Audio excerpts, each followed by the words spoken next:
What's up, viewers? Jack Nate. and of course, I always has that lazy intro every podcast we do. Um, so yeah, we're gonna be doing a podcast because we haven't done one in a while. Mm, mm. What should we start out with?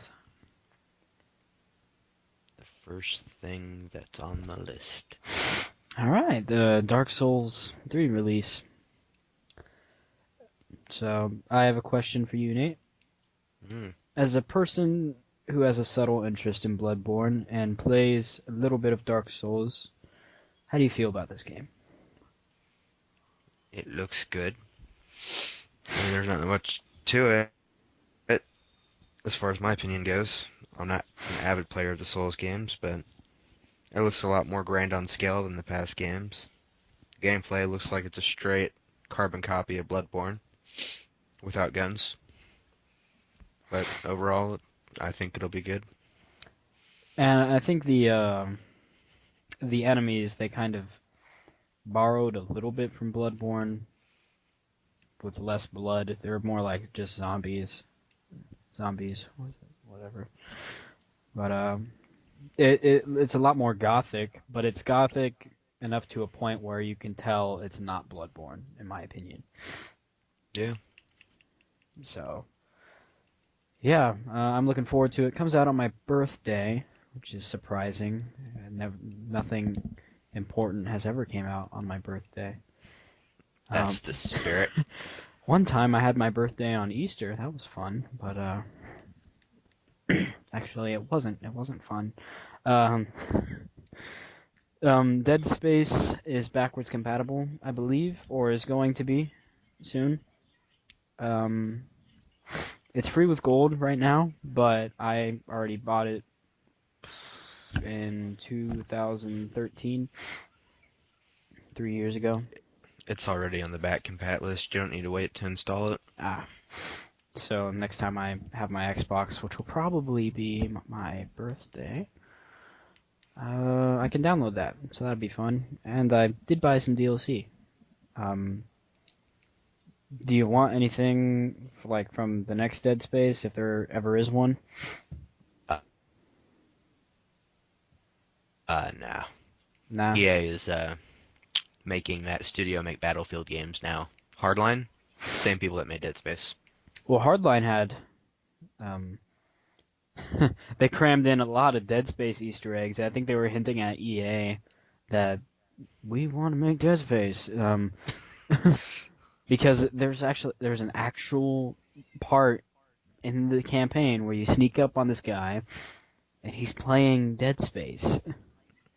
Well, Visceral created those games, I understand. and now EA is making them make games based on DICE's franchise, and that just kind of sucks. Yeah, it's just I would hate to be somebody who poured all their heart and soul into something and just to be cut Like, off from it. my favorite Dead Space is 2. Great design choices. It was just enough horror to scare you at times, and there was just enough action to keep you from caring about the horror.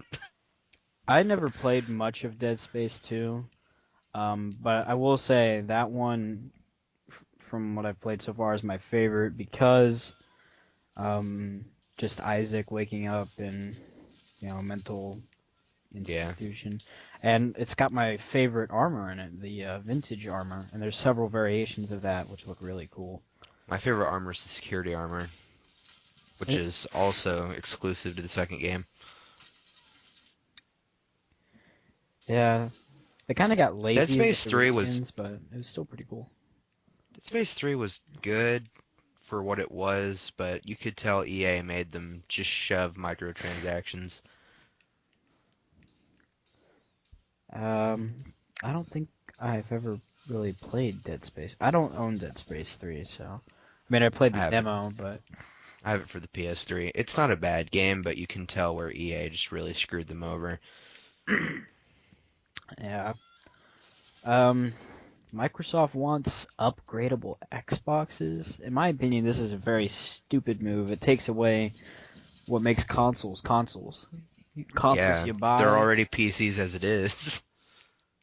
I mean, like, consoles you buy, you stick in your home for uh, maybe 7 years, maybe get a upgrade into a slim, but you don't buy parts. You don't sink more money into something you That's the already reason why buy. Steam machines have been so bad in sales lately. Right. They're just, it Ima- takes away what made a console simple. just imagine parents um, buying their kids' Christmas list and trying to figure out, well, does he want this Steam machine or this Steam machine? Like, it's just. And Might Steam as well buy them a machine, desktop. yeah, you might as well buy them a desktop because it's the same experience, really, as long as you got a good desktop. Um, so yeah, this is. I don't understand why you would want to take away what makes consoles so special in the first place. Well, I mean, there's exclusives, but I mean, seventh gen was awesome. I mean, we're still kicking in some pretty good games, for the most part. I mean, we're slowing down a lot Seventh gen now. was so awesome. Microsoft's putting the 360 games on the one. Yeah.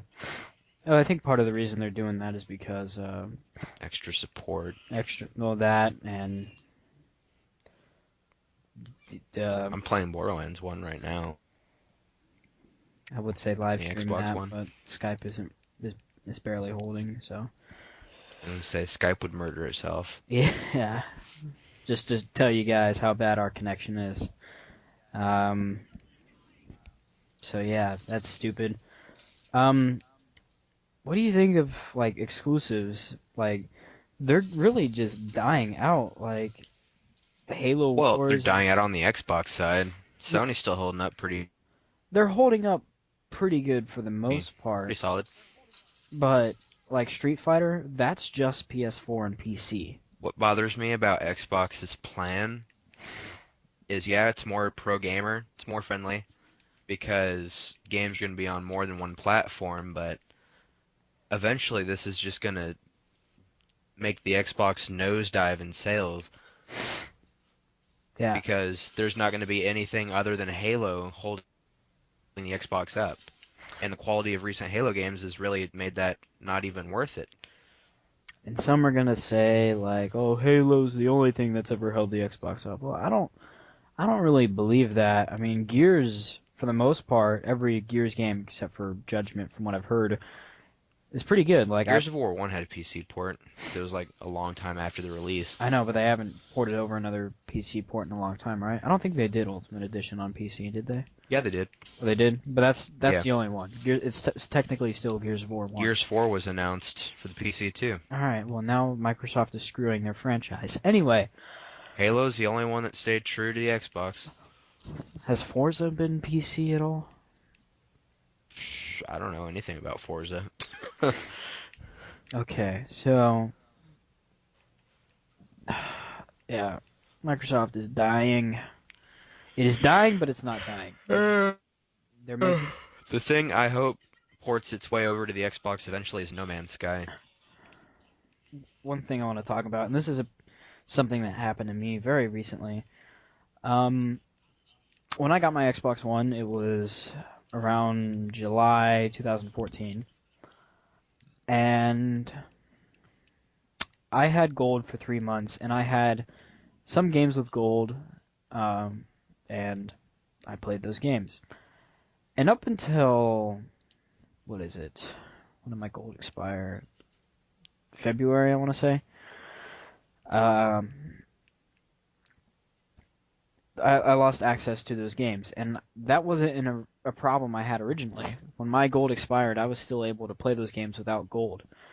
And now Microsoft is doing what Sony is doing and making you pay for gold to play those games. So, free games with gold? Not really. Not anymore. Uh, so yeah, nothing is ever really free. It's part of the reasons why I liked Xbox better than PlayStation was because of that. You actually got to keep your games, and I believe that's actually still the case with the 360's games with gold. But yeah, losing access to Black Flag on the Xbox One version, even though I owned it on disc, was pretty. It's another thing that makes me think that Microsoft's trying to nosedive the Xbox franchise. I think Phil Spencer just might be a cover to make Xbox gamers feel better, but ultimately they're probably going to side with PC gaming. That's the way it looks. And I understand, like, kind of Microsoft's decision to put stuff on PC because, they own PC and they have two fans to support. I mean, I really, I rarely hear of people gaming on Mac that often. Uh, I know most of Valve's games have Mac ports. I know, but some games don't. And, I understand, like, some ports, but don't port all your games. I mean, you're basically porting Halo over now. I mean, you're starting to. You're starting with Halo Wars, and yeah, I was worried that they were going to do the Master Chief Collection with. Halo Wars, I mean, that makes sense. It's a tactical game. I know, but still, it's Halo. It just bothers me that they're killing what makes their product so great. So yeah. Um. So yeah. PlayStation exclusives. So far are holding up good. Street Fighter is kind of a ripoff because Sadly, they've been generally better quality too. yeah. Street Fighter was like I can understand Microsoft's decision to put stuff on the PC because they own PC, but to keep exclusive just off your main competitor, that's just wow. That is a stupid business move in my opinion because you're still losing money from the PC. If you want to make money, keep it exclusive to yourself. And another thing with this game, they're they're doing what they did with Halo 5. They're bringing it out in parts, and I hate the fact that games are doing this now because basically you're telling the people without internet, even though majority of the people in the world have internet now, you're basically telling them, "Oh, you're not getting the rest of the game until it comes out on disc again, and you have to rebuy it." Just, it's so annoying.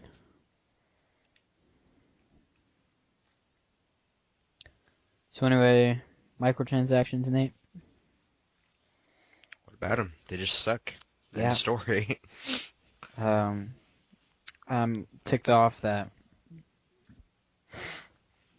uh, Halo started doing it, and I believe I talked about this a little bit, but I'm gonna rehash it a little bit. I think we can just say there's a lot of things wrong with Halo 5, but microtransactions is one of the worst. It's probably the worst. Um, they released a trailer saying that, oh, we're going to release all these map packs for free. And the map packs, for the most part, were free, but you need gold and online to play them. So, not free. And on top of that, your armor that you're getting is not free, and it's legendary. So you have to either play the game a lot and get it by random, or you buy, like, I don't know how much it is, but, or you just, like, you can buy gold packs and try to win the lottery. Best premise ever. It's just fucked. That's it. It's just like, Again, Halo's not the only game with this problem. I know, mean, but Halo's one of the worst that I've seen. And they tried to play it off like all cool with Mr. Chief, like, oh, I'm glad you asked. You'll still get all your armor, you'll just have to work and pay a lot harder for it. When they announced Spartan 4 armor was coming, I was like, oh yeah, that's really cool. Halo War callback. But yeah, you gotta work for it. Gotta work really hard for it. Yeah. That's part of the. I haven't played Halo 5 in forever. Like I beat it. I played multiplayer for a little bit, and Same. The Master Chief Collection is just ultimately worth it more. And even that is kind of garbage because the ports weren't all that great. and Halo 5 to me was just too much like Call of Duty to me, and as part of the reason why I raged harder on Halo 5 was because like some of it was just like overkill. It, it yeah. I really hope they fix it in Halo 6. I cannot believe I'm even saying that. But whatever. One thing I want to see in Halo 6 is more Arbiter. I mean, they did a really good job introducing what he's been doing ever since Halo 3. Yeah. I mean, a Civil War fighter on his home planet, it's pretty awesome. The Yeah. one thing I can say 343 did really good on in Halo 5 is even though the story wasn't built around Chief, it was still pretty solid. Sometimes the lock missions carried on a little bit, but still False worth it. advertising though. Like Oh yeah, definitely. freaking Chief's got a bullet hole in his chest armor, sitting behind his statue, and then yeah, we he cracked his visor. That was it. You weren't even on Earth at all, were we?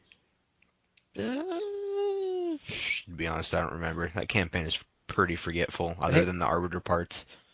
I think we might have been over Earth when we were jumping over that thing, but yeah, Sangheili is the only thing that really stood caught my out. eye in that campaign. The Well, rest of it was a lot like the other ones.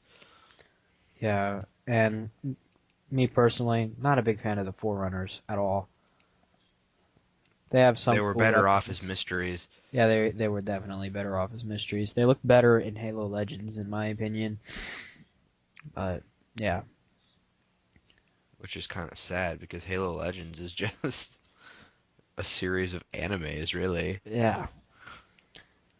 Anyway, Assassin's Creed 2017, if this happens, No, it's gonna happen. We just don't know what it's gonna be. right? Uh, I would prefer either a full present day game or No. hold on, I'm not done, or Egypt or Japan. Yeah, I mean, I would have voted for feudal Japan. Originally, it was going to be feudal China, but they kind of already did that in the side scroller, so I'll leave it be. Feudal Japan would be kind of cool, though. Samurai.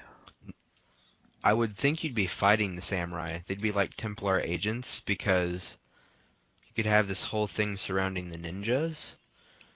Original ninjas in Japan were like fish farmers, people fighting back. So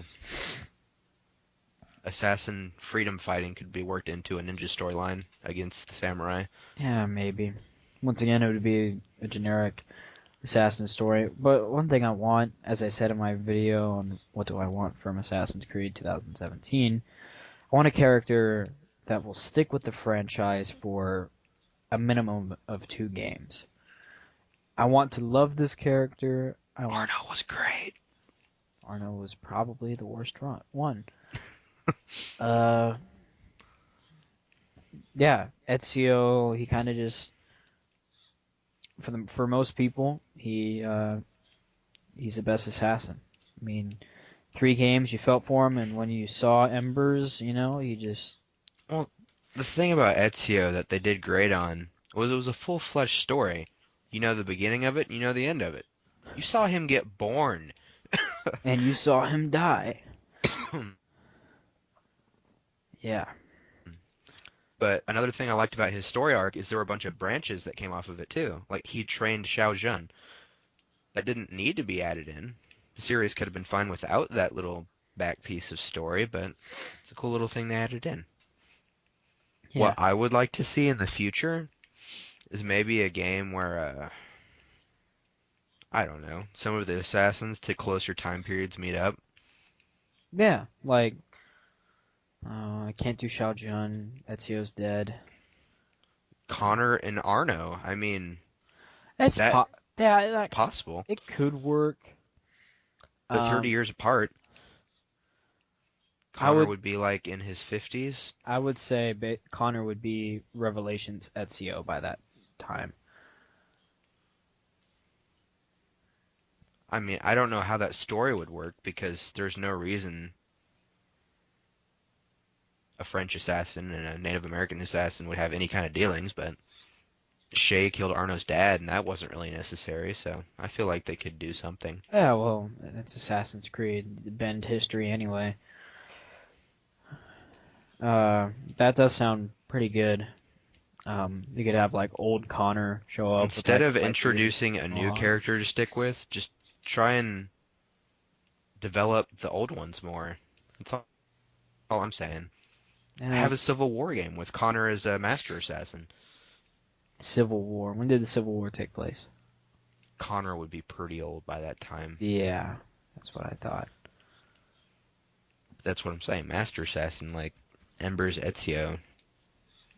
He doesn't have to be in the whole game. Just kind of wrap up his story in a nice little bow. Yeah. Um. Yeah, that'd be good, I guess. Maybe Aveline could cross over into that game. I think Aveline Aveline would. deserves to be in a AAA game. She's a popular enough assassin, I think. I mean, there was that HD thing that released, but that doesn't really count as a AAA game. Huh. I mean, Aveline did actually cross over with Connor in one of her memories. The voice acting was terrible, but um, it happened nonetheless. But it didn't happen in AC3. That's what I'm saying. Yeah, I know what you're saying, fool. But yeah, I would just love to see Connor, white beard, maybe a white mohawk, still wearing his assassin outfit, but a little run down. I would prefer to see him in Master Robes, just kind of teaching people. Because at that point, America was starting to get its boots in the ground. Let's see. Arno would come to the homestead for something, and Connor would have the American Brotherhood all set up because that's basically what you do with the side quests. You repair the Brotherhood after Shay killed it. Um, Arno wouldn't really be going over to the homestead until after 1800. Otherwise, it contradicts the timeline. So Arno wasn't an assassin until like the 1790s. I don't know, man. I don't This know. is Ubisoft's job, not ours. Just fully develop your assassins more. Stop trading off every year. Egypt would be cool to see. Um, I can just imagine like a Gamescom demo where you're in a chariot trying to run a pharaoh off the side of the road and into a lake. I don't know. Climbing. Egypt, they have a lot of freedom because any time period in Egypt would be interesting. You could do the Roman invasion of it when Julius Caesar and Cleopatra had their thing going. Oh, and I can totally see this happening. The pyramids being a first civilization thing. That is Oh yeah, so obvious right there. that's set up to be Assassin's lore. That's done already. The Egyptians would be like their true descendants or something because of how they dress. Yeah, I don't know. One thing I also want to see in an Assassin's Creed game is I don't want to see the Brotherhood in shambles because in basically every Assassin's Creed game you're either repairing or AC1's really the only Assassin's Creed game where they're pretty stable. And even then, you have to kill corrupt leaders. yeah. I mean, Rogue, it was stable at the very beginning, but then you kill everybody. uh, Revelations, you repair the Constantinople Brotherhood. Brotherhood, basically the same thing in Rome, but 3, beginning of the, Brotherhood in Shambles, and like, you just you don't care because you don't stick around It long just enough. goes back to the root. Flesh Yeah, out your characters more and don't use the same generic stories. yeah. We love Have Assassin's Creed. We don't love Assassin's Creed turning into Call of Duty. Same rehash shit every year. Yeah.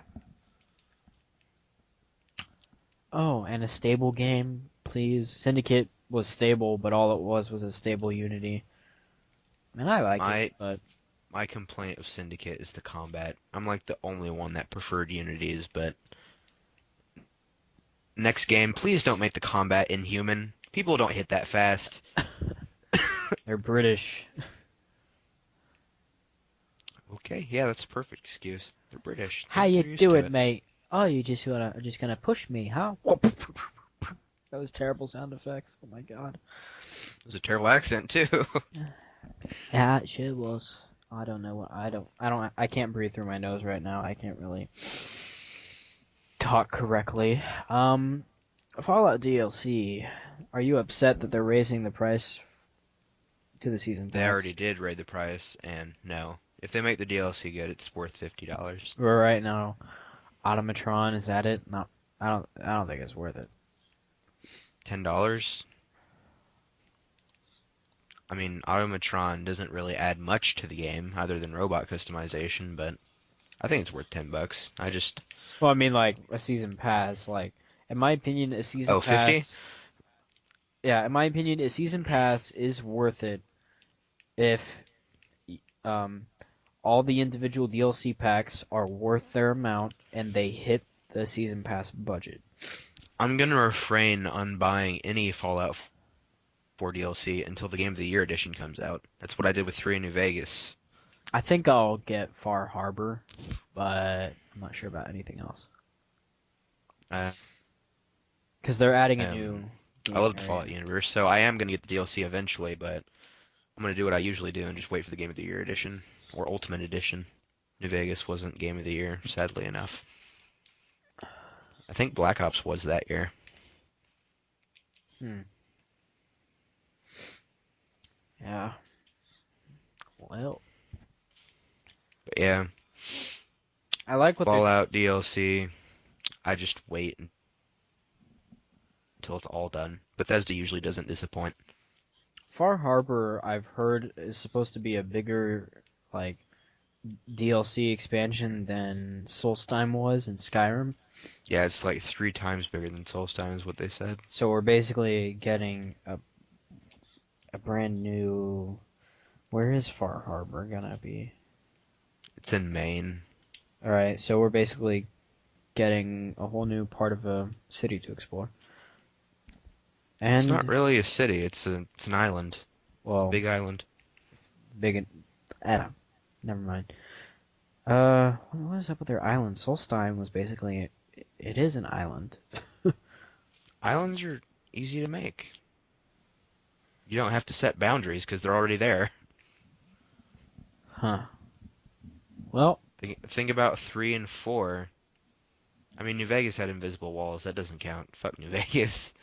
But 3 and 4, they as soon as you would start heading toward the border of the map, it'll tell you, "Oops, can't head that way." I clearly can. There's nothing stopping me. Our invisible walls are stopping you. hmm. The thing that Well, pissed me off about New Vegas is they would put rocks in your way. If you got past the rocks, that's when they'd give you the message. hmm. Well, speaking of Bethesda, our as an Elder Scrolls fan, we are dealing with the Fallout fans did now. Give us Elder Scrolls 6, You've basically been waiting as long as we have. basically. Yeah. Skyrim's only a year older than New Vegas.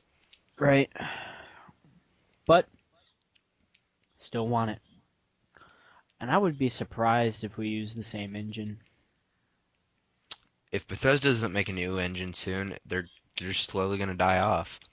Like I have no problem with the engine we have in Fallout 4. The only problem I have is the stupid AI. The creation engine was good for its time, but it needs to be retired. They Yep. need to make something that can handle the big open worlds they like to make, but still be beautiful in essence. Like I understand loading screens are inevitable. They're gonna happen, but take a page from like EA's book. Please not business wise, but engine wise. They use Frostbite for everything, and there's a good reason for that. Ow. But even what's funny for me is that I'm a diehard Elder Scrolls fan, pretty much. But Pretty much. I don't care about the main story. It's not the main story that has always got me. The things that have got me is like the side quests, like Yeah, the side lore. yeah, companions, Dark Brotherhood, Thieves Guild, Nightingale, stuff like that. I'm kind of the same way when it comes to Elder Scrolls. Usually when it comes to a Fallout game, I'll do most of the main quest and then side for a while, but the thing that makes Elder Scrolls so much better than Fallout story-wise is you have all these guilds and stuff that you can join. Fallout has your typical Brotherhood of Steel, some NCR, stuff like that, but it's um what am I looking for? It's not as mystical or exciting as what you can think of in the Elder Scrolls, Mm, if that makes any sense. yeah. Well, we talked about everything on this list. Do you have any words of wisdom, Nate? Je ne parle pas anglais. Please translate. I do not speak English. True dad. Goodbye.